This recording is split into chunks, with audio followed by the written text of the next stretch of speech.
Hi friends, this is your pal Scott, and today we're going to talk about American cinema, and we're going to talk about the brand new Dwayne "The Rock" Johnson, Emily Blunt 2025 Oscar play, The Smashing Machine, about Mark Kerr and a period of time between 1997 and the year 2000 in the history of the UFC. All right. So Mark Kerr is absolutely critical in the history of the UFC. It's one of the reasons why we have he's one of the reasons why we have the UFC today. And The Rock took this role with A24 to tell this story. Spoilers for this film in this content. All right. So first of all, what did I think of this movie? 4 out of 5. 4 out of 5 star movie. I think it was shot I think this could have had a better director. I'm not a huge fan of Benny Safdie. I think he makes some unusual choices, and I think this could have been better directed. The Rock's performance is fantastic. I think he really tried to capture who Mark Kerr was in that moment and what happened.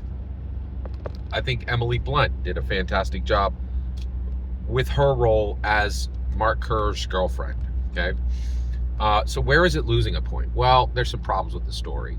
You're like, well, this is a real life story. Well, there's a problem with the real life story. So basically, I think one of the things that you're really supposed to care about in this film is you're supposed to be like, I think if you were watching this movie, you're like, Mark Kerr lost his career because his girlfriend be acting chaotic, right? His girlfriend be chaotic, right? But the problem is, nobody chose that woman except Mark Kerr, right? And the movie is about two very cruel, shallow people being mean to each other. And there is no one to blame but themselves, right? Like, I think it's extremely clear that Mark Kerr chose his girlfriend because he wanted to be with the prettiest woman in the room, right? And his girlfriend chose Mark Kerr because she wanted to be with the biggest guy in the room, right? And neither one of them, and they both say to each other, you don't care about me. And they're 100% right. Like, neither one of them really cared about each other at all. And I don't think either one of the people depicted in this film was capable of true love, right? And I think that's shown in the film extremely clearly. And so you're kind of like, well, you're asking me to feel sorry for Mark Kerr because of a problem he built himself with a power drill, right? Like, no one chose this girlfriend but him, right? And and none of the way she was acting was a surprise, right? Like, it was not a surprise that this girl was high maintenance, and for this girl, it was not a surprise that Mark Kerr was not going to give her everything she wanted, right? And because he really didn't really care about her, he cared about how she looked and how he looked when she was with him. I don't think these two people ever cared about each other.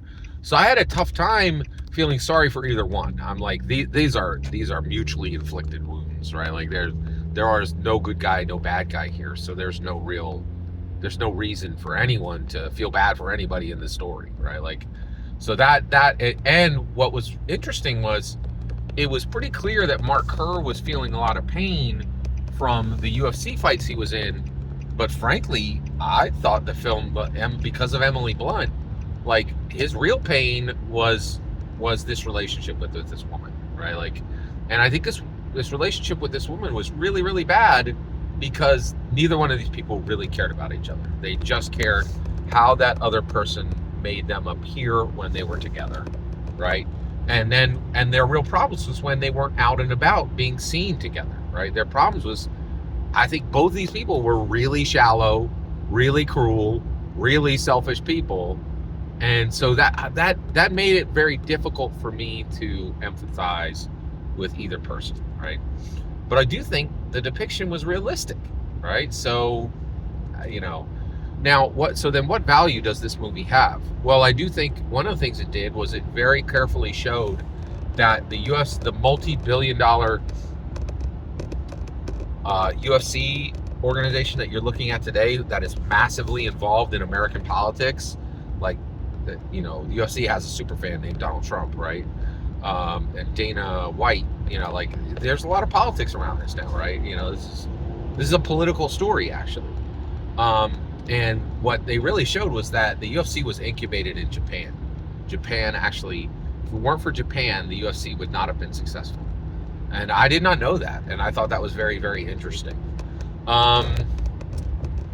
The other thing is, yeah, so I do think it is interesting from the perspective of it showing the UFC in a historical light. The other thing I was very impressed with was what a good job they did of at the end. Usually in these movies, you see the main guy in the current day, or he's dead, and you'll see a picture of him at the end with some white text underneath. They replaced that with a really effective, so the actual real Mark Kerr, there's just a 3 minutes at the end where they show him grocery shopping. So you get to see him, he's alive today, and you get to see him for real, right? And he's just a regular guy, right? And I thought that was excellent. It was far better than just seeing a picture of him dead with some white text under it. And I was very happy to hear that he was still alive and that he lived through all this, because it was really hard to understand how he lived through all this. But I really enjoyed the movie. It was a 4 out of 5 star movie. If you're a fan of Dwayne "The Rock" Johnson, you should see this movie. If you're a fan, I would not say you should see this movie if you're a fan of Emily Blunt, because they have her depicting the most unlikable person she has ever played, right? And that's unusual. Like Emily Blunt was like, oh man, like who's the lady? Mary Poppins, right? And she's the cool soldier in Edge of Tomorrow, and she was the lady in Jungle Cruise. I've never seen a movie where you're supposed to not like Emily Blunt as a character, right? Like, and so I don't know if you should see this if you're a fan of Emily Blunt. If you're a fan of Dwayne "Rock" Johnson, you should see this film. If you're a fan of the UFC history, you should see this film. Also, if you're like somebody who's really into like Oscar movies, then I don't have to tell you to go see this. You're going to go see this, because this is definitely going to be in play for Oscars. Do I think that Dwayne "The Rock" Johnson deserves an Oscar for this movie? No, but he does deserve at least one nomination. Yeah, I think that the story needed to be better for him to win an Oscar for this.